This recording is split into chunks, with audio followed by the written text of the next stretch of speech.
വിളമ്പ. Spoon എവിടെ അതിനകത്തുള്ളത്?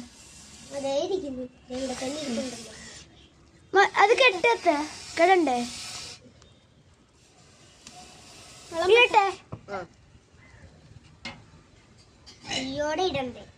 ഇത് ഇളകുന്നില്ല. മൂസ ചൂടാ. വേറെ സ്പൂണും കൂടെ എടുത്തോണ്ട് മൂസ വേറൊരു സ്പൂൺ എടുത്തിട്ട് വരാവോ?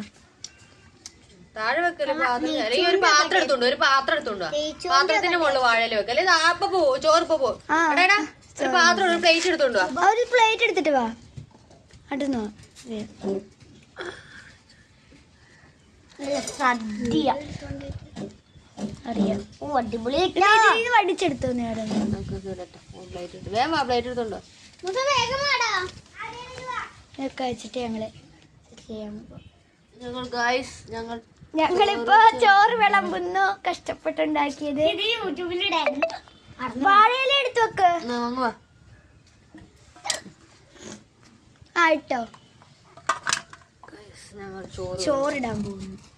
ഞങ്ങൾ ഉണ്ടാക്കിയ ചോറാണ്. കുഞ്ഞിച്ചട്ടിയല്ല, കുറച്ച് വലിപ്പമൊക്കെ ഉണ്ട്. കുഞ്ഞിച്ചട്ടിയല്ല, കുറച്ച് വലിപ്പമുണ്ട്. ഓ ഇത്ര ചോറുണ്ടെന്ന് പിന്നെ പോയ കറി എടുക്ക്. ഫുള്ള് അതിനകത്തിടണേ. ഇത്ര ഉണ്ടെന്ന് ഞാൻ പറഞ്ഞു. ഇത്ര ഉണ്ടെന്ന് പറഞ്ഞു. എല്ലാവർക്കും ഇത്തിരി ഇത്തിരി ഇത് ഇത്ര ഞാൻ വിചാരിച്ചു ഇത്ര ഒന്നും കിട്ടത്തില്ല. ഞാൻ പറഞ്ഞില്ലേ ഇത്ര വലുതാവും. സൈഡിലൊക്കെ ഉണ്ട്. അച്ചാർ കൂടുതൽ വേണം. എല്ലാവർക്കും കൂടി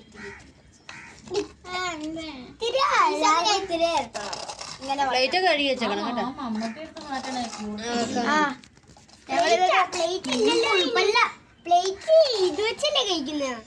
അല്ല ഇതൊക്കെ കഴുകി വെക്കണം. ചട്ടിയും കലമൊക്കെ ഒരു ഭാഗമാണ്. മനസ്സിലായി.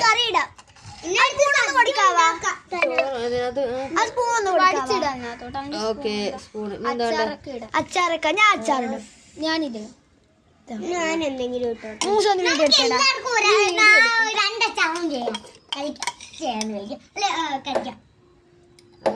ആരാടി അച്ഛനുണ്ടാക്കുന്നത്?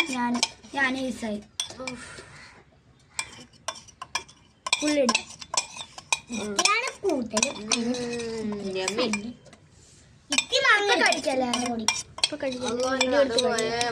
ഞാനമ്മ ഇരുന്ന് നടുപോയി.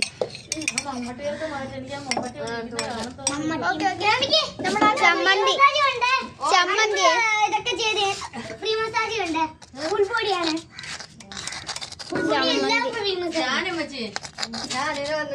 എവിടെയെങ്കിലും ഒരു മസാജിങ് സെന്ററിൽ പോവാ. കൊറേ പറയുന്നത് ഇങ്ങനെ കടന്നു കൊടുത്തിട്ട് മസാജ് ചെയ്യണം. ഞാൻ ഞാനും ഒരു 1000 രൂപ കൊടുത്തു കഴിഞ്ഞാൽ കിട്ടുമെന്ന് തോന്നുന്നു. അപ്പൊ ഇത് ചാലുണ്ട്. എന്തിന് ഈ 2 രൂപയ്ക്ക് ഞാനിവിടെ ചെയ്യുമ്പോ എന്തിന് 1000 രൂപ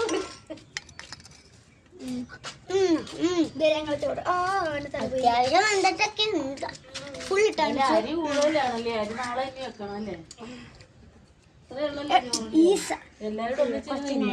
എല്ലാരും പോയി എല്ലാവർക്കും കൊടുത്തിട്ട് വരാം.